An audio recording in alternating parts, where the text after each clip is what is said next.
and welcome to a very exciting video because today the ants have a new house. So firstly, let's just take this out of this plastic. Okay, that's better. So, as you may know from my previous video, I was talking about the struggles of getting like a decent ant's nest or farm or whatever in the UK, because some of the really good ones in America, it just costs too much to get here. And someone very nicely left a link to antskingdom.com. And the person, I think you pronounce your name Hilk, but I'm not sure. I may have just completely ruined your name, I'm sorry. But I followed that link, and it's a company in the Netherlands, and they ship to, I think, all around in Europe, so it's really handy for us. And here is one of their nests. This is a tea farm. Now, as I said, this company is in the Netherlands and they have a whole range of different things on their websites, all different kinds of nests. They also have different ant colonies, and they also have a whole range of other small pets like sea monkeys and triops and snails and butterflies and stick insects and all sorts. So there's actually so much on there. So check them out, and if you want 10% off of this tea farm, follow the instructions in the description box below.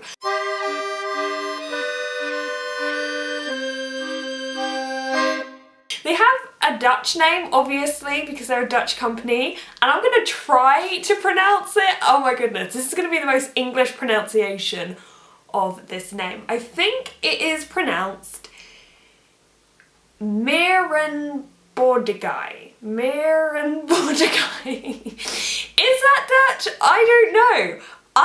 That's a terrible pronunciation. I think it means ant farm. Anyway, on with the build.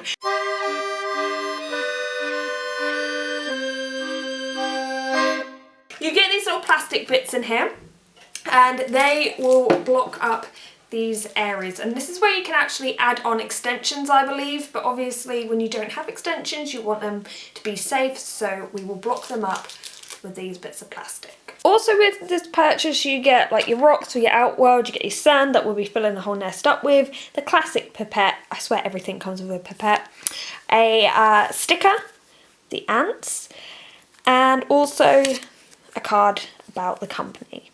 So first we're going to take this sand and tip it in here. Now it doesn't matter if it gets on the Outworld a bit because we can just brush that in, but eventually it will fill up the place where they're going to be sort of digging around. So we'll just pop that in there.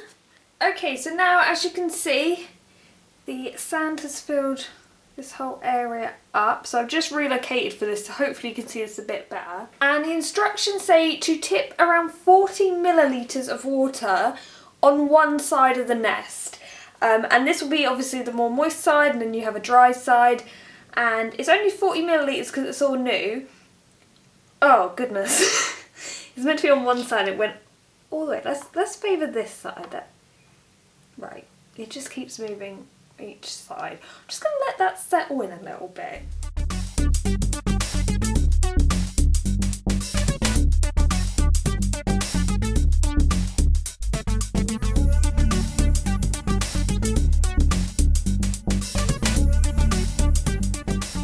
So finally the water has settled in. This side is more humid than this side. Basically what you want to do is add in a tiny bit of water at a time and keep the nest tilted, and that way it will only go there. Don't do what I did where I just tipped in quite a bit of water and obviously it spreads out. It takes quite a while for it to soak in, so it takes a bit of time. Now the next thing to do is make the Outworld. Now as you can see we don't really have much sand left because it has all gone in here, and we don't really want too much at the top anyway because that might encourage the ants to just stay at the top and not dig too far. Now you can just add in the gravel, or you can add in something else that you want to add in, and what I'm going to add into the top is some excavated clay. So I've used this in the past for their Outworld, and they have gone ahead and used it to build up certain things and also block off their test tube during the winter.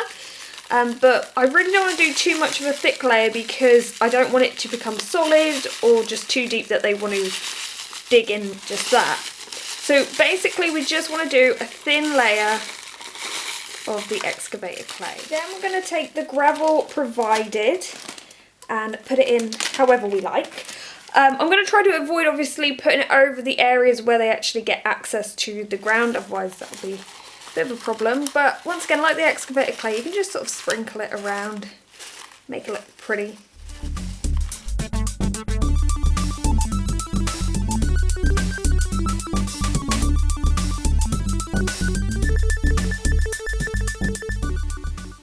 And the last thing I'm going to do is add some PTFE just around the edge of this, just for extra insurance that the ants won't get out.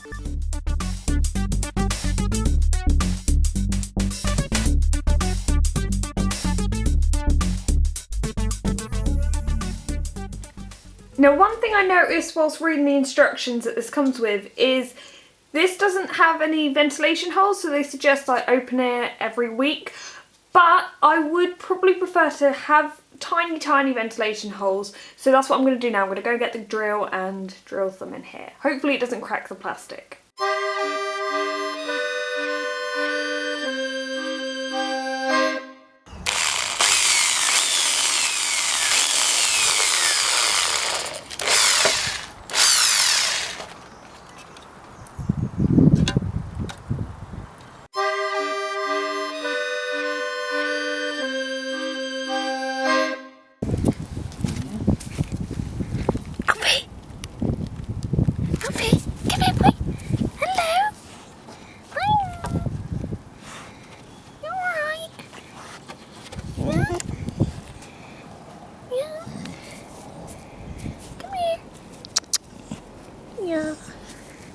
So I am back and got a few holes in there, not the straightest of lines, but oh well. What I'm going to do now is just put some PTFE just around them for extra insurance. I'm sure the ants won't get there, but just in case, I'm just going to do that. So the setup is finally complete. That actually wasn't too difficult. And all we need to do now is each week add in some water down this side, because this is going to be the most humid side, and then there's a gradient from humid to a fairly dry side. And that's about it really.